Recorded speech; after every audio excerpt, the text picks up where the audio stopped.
Next short term solvency ratio है liquid ratio. Liquid ratio मतलब कि वो रेशो जो हमारी very short term financial position को बताती है।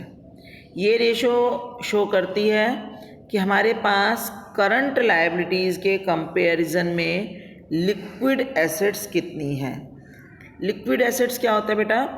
लिक्विड एसेट्स होता है करंट एसेट्स का वो पार्ट जो without any loss of cash, it can be recovered at a very short notice, short period of notice।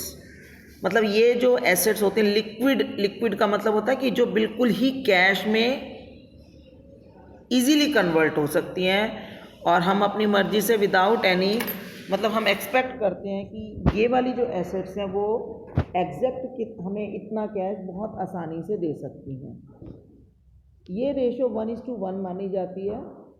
Current assets का एक पार्ट है ये, और इसमें हम जो इंक्लूड करते हैं लिक्विड एसेट्स में, देखो पूरी की पूरी करंट एसेट्स इंक्लूड की जाती हैं, एक्सेप्ट जैसा कि आपको देख रहा होगा सिट्स को नीचे जैसे मैंने दिया है सिट्सो SITCSO, जो वो पूरा का पूरा करंट एसेट्स का पार्ट है जो हमने करंट एसेट्स में लिया था, उसमें एक्सक्लूडिंग पूरी की पूरी इन्वेंट्री। देखो जब हमने करंट इन्वेस्टमेंट की थी, जब हम करंट एसेट्स की बात कर रहे थे तो हम इन्वेंट्री पूरी की पूरी नहीं माइनस कर रहे थे, हम सिर्फ स्टोर्स एंड स्पेयर्स और टूल्स को माइनस कर रहे थे। यहाँ पर आपको पूरी की पूरी इन्वेंट्री को माइनस करना है, क्योंकि इन्वेंट्री जो हमारे पास स्टॉक है, रॉ मटेरियल है या फिनिश्ड गुड्स है, उसको हम ये नहीं कह सकते कि ये हमारा इजीली हमारी मर्जी से हम उसे कैश में कन्वर्ट कर सकते हैं उसका, क्योंकि कैश में कन्वर्जन जो है हमारा तभी होगा जब वो सामान बिकेगा, ठीक है। और सामान कब बिकेगा इसके बारे में हम पूरी तरह से श्योर नहीं होते, और वो किस रेट में बिकेगा वो हमें पूरी तरह से श्योर नहीं होते, इसलिए हम इन्वेंट्री को इसमें से हटा देते हैं। यानी करंट एसेट्स पूरी की पूरी लेते हैं लेकिन उसमें आई हटा देते हैं पूरा, तो हमारा बन जाता है STCSO। और ओ में हम प्रीपेड जो एक्सपेंसेस हैं उनको भी हटा देते हैं। प्रीपेड एक्सपेंसेस क्यों हटाते हैं? क्योंकि वो कभी भी कैश में कन्वर्ट नहीं होते। अगर हमने एडवांस में किसी को पेमेंट कर रखी है तो बदले में हम उससे बेनिफिट्स लेंगे, उससे काम ले लेंगे, लेकिन वो हमें कैश में कभी भी कन्वर्ट नहीं होगा। तो क्योंकि हमने यहाँ पर कैलकुलेशन ये देखनी है कि हमारी जो करंट लायबिलिटीज़ हैं उनको पे ऑफ करने के लिए हम कितना कैश अरेंज कर सकते हैं, तो और मतलब at a very short notice, तो उसके अंदर हम ये मानकर चलते हैं, एज्यूम करते हैं कि inventory will not be converted into cash at the will of the business and prepaid expenses are never converted to cash. तो इसलिए हम इन दोनों चीज़ों को माइनस करके करंट एसेट्स में से हटाकर इन दोनों चीज़ों को हम लिक्विड एसेट्स कैलकुलेट करते हैं। करंट लायबिलिटीज़ में कोई प्रॉब्लम नहीं है, करंट लायबिलिटीज़ वही हैं जो हमने करंट एसेट्स में की हैं कैलकुलेट। तो हम अगर हमें करंट एसेट्स पता है, आपको इन्वेंट्री पता है, और अगर आपको प्रीपेड एक्सपेंसेस का अमाउंट पता है, तो आप आराम से आसानी से लिक्विड एसेट्स कैलकुलेट कर सकते हैं। तो चलिए इसके हम कुछ क्वेश्चंस करेंगे।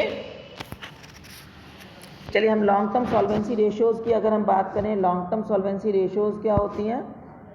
लॉन्ग टर्म सॉल्वेंसी रेशियो में पहली रेशियो है, ये लॉन्ग टर्म सॉल्वेंसी रेशियोज़ में हम 4 रेशियोज़ को कैलकुलेट करते हैं, जिसमें पहली रेशियो है डेब्ट इक्विटी रेशियो, जो हमें डेब्ट और इक्विटी का आपस में रिलेशनशिप बताती है कि हमारे जो लॉन्ग टर्म डेट्स हैं उनको पे ऑफ करने के लिए हमारी इक्विटी कितनी हमारे पास अवेलेबल है। इट मीन्स कि हमारी जो बैलेंस शीट की पूरी लेफ्ट हैंड साइड है, यानी कि equity and non current liabilities का आपस में रिलेशनशिप बताती है।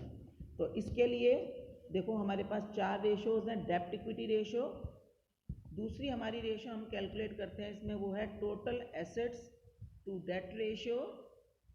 नेक्स्ट हमारी रेशियो है प्रोप्राइटरी रेशियो, जिसमें ये भी हमारी लॉन्ग टर्म सॉल्वेंसी को शो करती है, और इंटरेस्ट कवरेज रेशियो।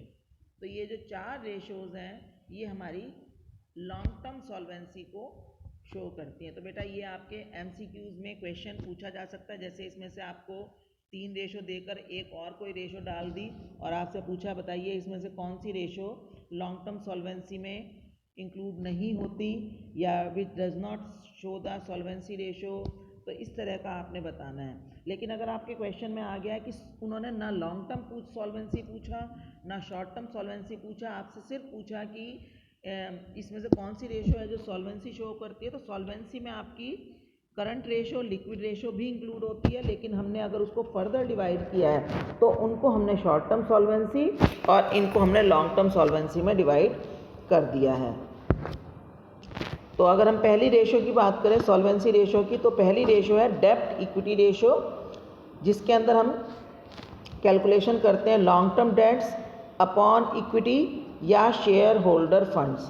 तो इसको भी याद करना बहुत आसान है, इसको भी समझना, इसके फॉर्मूले इसके कंटेंट्स को समझना, क्योंकि ये पूरा का पूरा आपने जो बैलेंस शीट का जब परफॉर्मा किया था तो ये पूरा का पूरा शेयर होल्डर फंड्स आपने उसके अंदर जो हमने SRM के नाम से पढ़ा था, ये पूरा का पूरा वही है, share capital plus reserves and surpluses पूरा का पूरा आएगा। या अगर आपको ये तो डायरेक्ट मेथड है, शेयर कैपिटल और रिजर्व्स एंड सरप्लसेस को ले लो, ऐड कर लो, या फिर अगर आपको पूरी बैलेंस शीट दे रखी है तो टोटल एसेट्स में से अगर आप लॉन्ग टर्म लायबिलिटीज़ और करंट लायबिलिटीज़ को माइनस कर दोगे तो अपने आप शेयर होल्डर फंड आ जाएंगे। आपको ध्यान ही होगा कि हम बैलेंस शीट को हमने फर्दर 4 पार्ट्स में डिवाइड किया था। पहला था शेयर होल्डर फंड, दूसरा था मनी पेंडिंग अलॉटमेंट, जो कि बहुत मेजर आइटम बैलेंस शीट्स में कम होती है, और non current liabilities and current liabilities. तो अगर आपको नॉन करंट लायबिलिटीज़ और करंट लायबिलिटीज़ अगर आपको दे रखी हैं तो आप आसानी से, और आपको टोटल एसेट्स का अमाउंट भी पता है, तो आप बड़ी आसानी से शेयर होल्डर फंड्स निकाल सकते हो।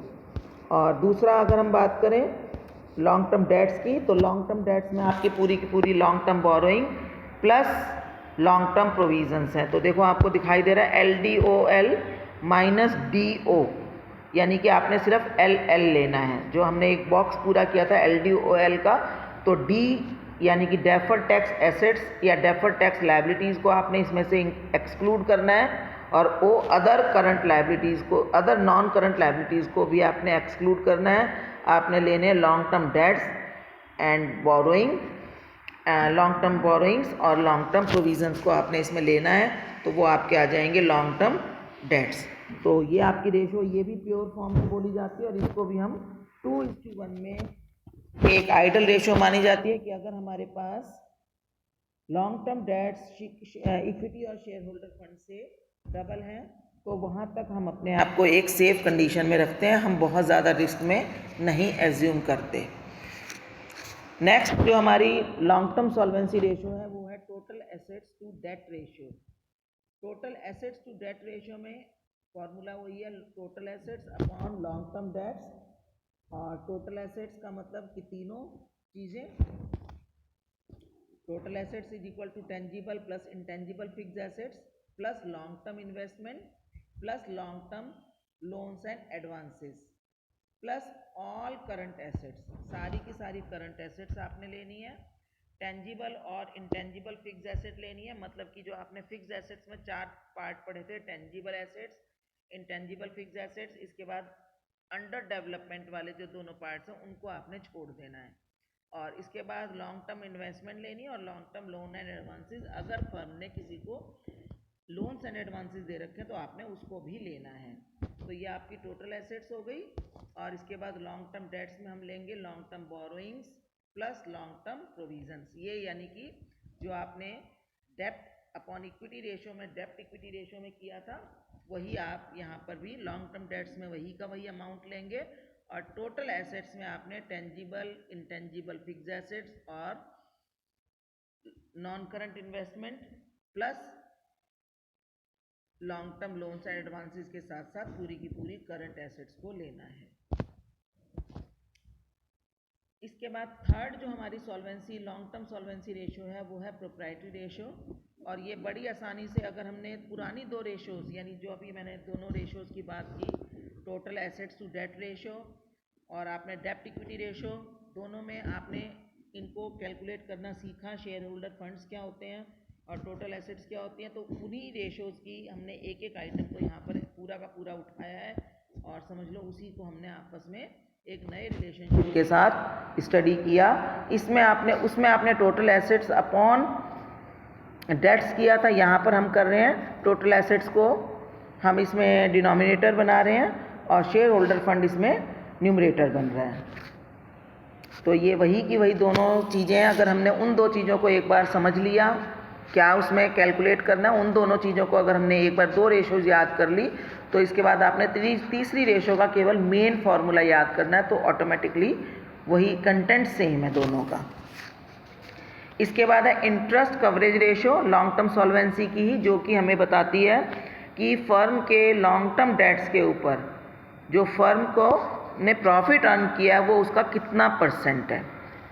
अगर उसने प्रॉफिट ज़्यादा अर्न किया है और उसके interest on long term debts कम है तो इसका मतलब कि वो अपने टाइम पर अपने जो फाइनेंशियल ऑब्लिगेशंस हैं उनको फर्म पूरा कर पाएगी। तो profit before interest and tax calculate करने के लिए तो आपको दिया होगा, अगर तो प्रॉफिट आफ्टर टैक्स, अगर टैक्स के बाद का आपको प्रॉफिट दे रखा हो तो आपने उसके अंदर टैक्स ऐड करके और इंटरेस्ट को भी ऐड कर देना है, तो वो आपका profit before interest and tax आ जाएगा। इसको हम EBIT भी बोलते हैं। प्रॉफिट PBIT या EBIT एक ही बात है, profit before interest and tax या EBIT यानी कि earning before interest and tax. तो ये आपको अगर प्रॉफिट आफ्टर टैक्स दे रखा है क्वेश्चन में तो आपने उसमें टैक्स ऐड करके इंटरेस्ट का अमाउंट पता लगाना है। और interest on long term dates आपको दिए ही होंगे। लॉन्ग टर्म डेट्स में आपके आ गए डिवेंचर्स, बैंक लोन्स, उनके ऊपर जो भी इंटरेस्ट बनता है आपने लॉन्ग टर्म के लिए जो भी लिए हों लोन्स, उस पूरे इंटरेस्ट को आपने इसमें इंक्लूड करके उसका आपने पता लगाना है। ये रेशो ज़्यादातर परसेंटेज फॉर्म में की जाती है, तो इसको हम इंटू 100 भी कर लेते हैं, या ये फ्रैक्शन में हो सकती है, या ये अगर हम इंटू 100 कर लेंगे तो ये प्योर परसेंटेज फॉर्म में हो सकती है। ठीक है, तो इसके हम कुछ मल्टीपल टाइप क्वेश्चंस करेंगे प्रैक्टिस के लिए जो आपके इन एग्ज़ाम्स में एक्सपेक्टेड है, तो उसकी हम प्रैक्टिस करेंगे और इसको आपने बहुत अच्छे से कर लेना है। ये आपके जो अब प्री बोर्ड एग्ज़ाम्स आने वाले हैं उसमें भी आ सकते हैं।